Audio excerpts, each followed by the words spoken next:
Excellent. Well, great to meet you, Steve. How are you doing today? Yeah, I'm good, man. It's been a pretty nice day so far. How about you?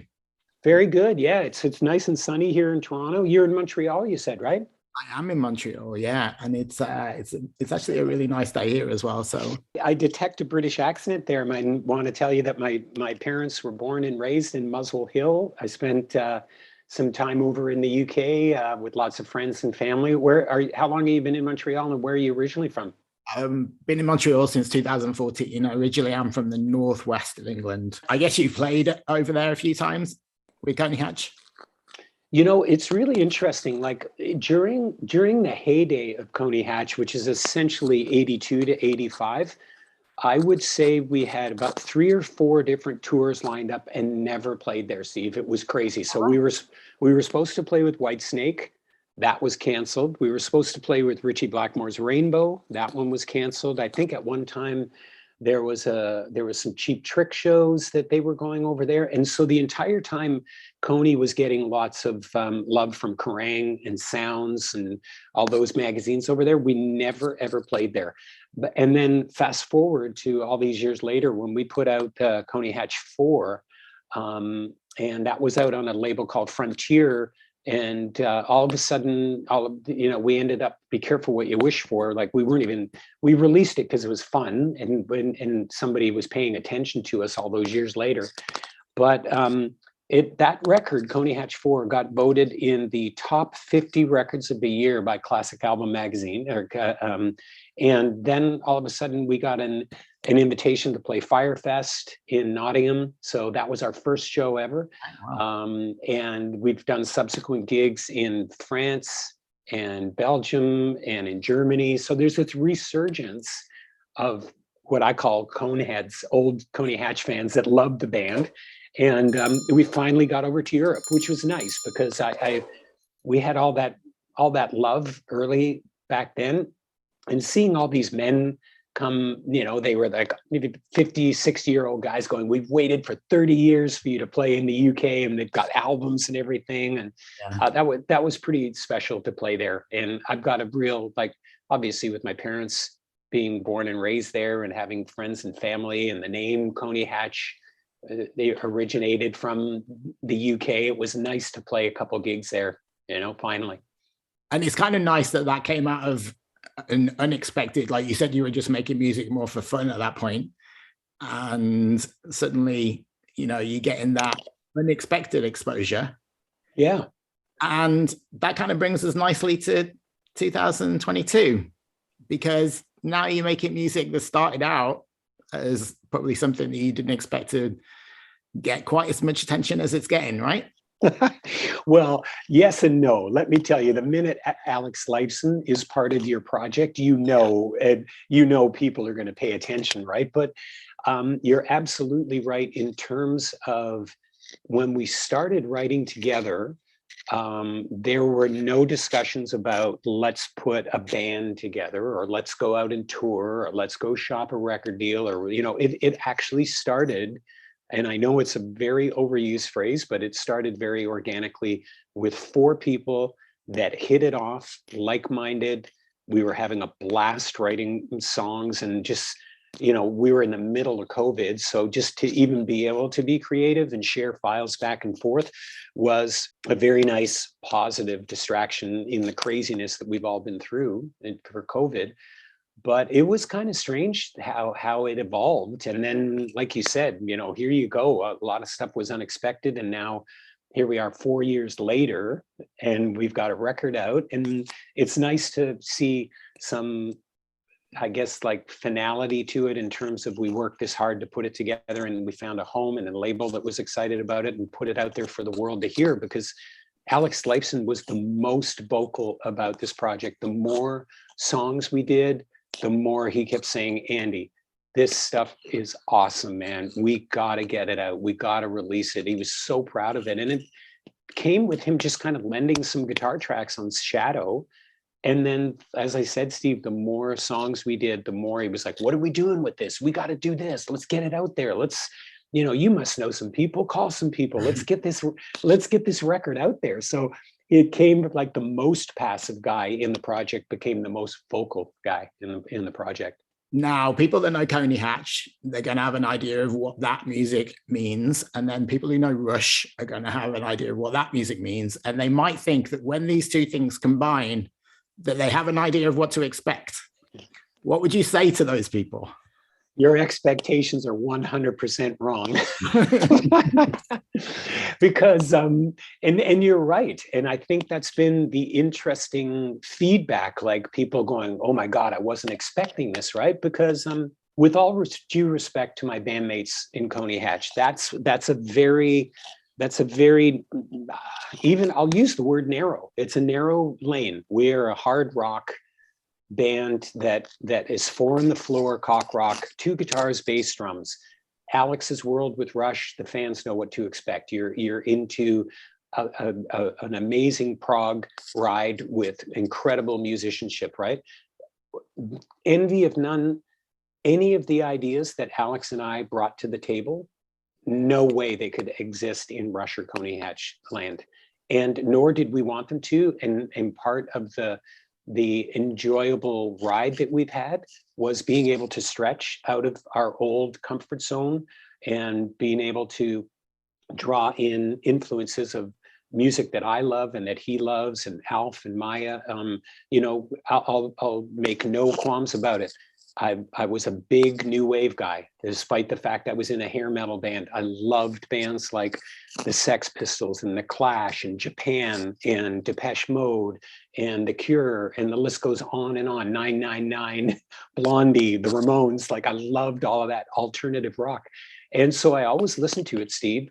And some of the songs it came out in like Never Said I Love You or Dumb, you can hear those what I'll call Euro alternative new wave stylings. But Alex and I both love electronic music. We both love ambient music. I'm a big fan of Massive Attack and Thievery Corporation and Bonobo. And so when I'm not scratching the Coney Hatch itch, I was writing, and I have a little folder on my desktop called the Anti-Drew, and my friends call me Drew, and it was anything that you wouldn't expect me to do, right? And as a musician, that was a fun ride for me to write that way. I play differently, played a lot of keyboard Moog bass on this, which would have never lived in Coney Hatch land. And if Alex was on the line with us, he would tell you that he crafted those guitar parts specifically going, what wouldn't I do in Rush land? I'm not like, yes, I will tell you as a Rush fan, because I saw the band play play Massey Hall, All the World's a Stage, when they recorded that album. As a kid in Toronto, I grew up, I was weaned off of Rush, so I know everything about the band, and then went on to work with them. So when I listen to Envy of None as a fan, I go, oh yeah, there's Alex, I can hear him. There's his guitar parts. They aren't as obvious as what you're not going to hear Limelight or Tom Sawyer or anything like that in there, but you can hear the way he's crafted his guitar lines around, and there's a lot of swelling and soundscaping, and fans of Rush might not be aware of some of those layers in Rush's music that were actually Alex crafting them on the guitar. Right.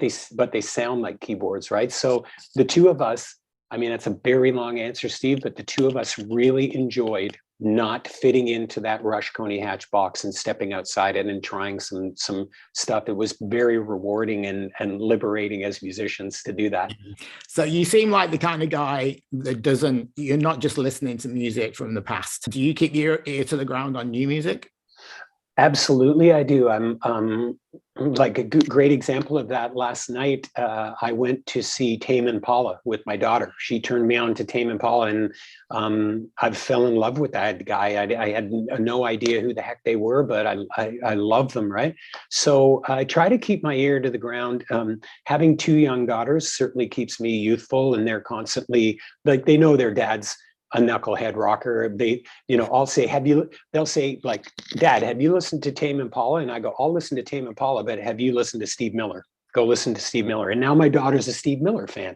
So we're kind of helping out on both sides. But yeah, I love new music. I mean, I'm constantly finding bands and artists like Middle Class Rut. I don't know how I discovered those guys, and I know they're not really around anymore, but I love them. There's a lot of electronic music. There's a DJ from Canada who calls herself Rez that I think is absolutely phenomenal. My daughter's got me into The Weeknd. I love what he does. So yeah, I try to keep an open mind about it. I think the only area I would tell you that I'm sort of don't really go down. I'm not a big rap guy. I like Snoop Dogg. I like old school rap. I like NWA, but some of the new stuff that quite literally to me as a musician, and my daughter and I will argue about this. I'll hear a Drake track is a perfect example. There'll be a drum beat and him basically talking or rapping with no other musical elements around, and I'm like, I'm out. Yeah, I've lost interest after 15 seconds. And if at least Snoop Dogg would bring in some, cool R&B backing tracks or some crazy bass or some keyboards or some chord changes. So when it gets to be as Spartan as a beat with a lyrical thing in it, that's kind of where you lose me on it as a fan. I have to say, one of the best live bands that I've seen, like a backing band, was with Jay-Z. Oh, wow. So there's definitely people in the hip hop realm that take the musicianship seriously. But I do know what you mean. It's not like there's a lot that's not about that.